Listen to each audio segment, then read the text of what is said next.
Creating a chatbot involves several steps. Determine the functionality. Define what tasks the chatbot should be able to perform, such as answering questions, providing recommendations, or processing transactions. Choose a platform. There are many platforms for building chatbots, including Dialogflow, BotPress, TARS, and Microsoft Bot Framework, among others. Choose one that fits your needs and skills.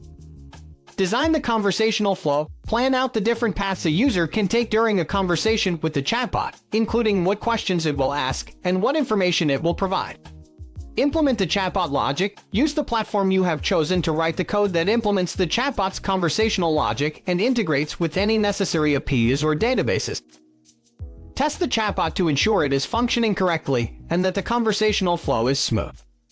Deploy the chatbot on a platform such as Facebook Messenger, Slack, or your own website.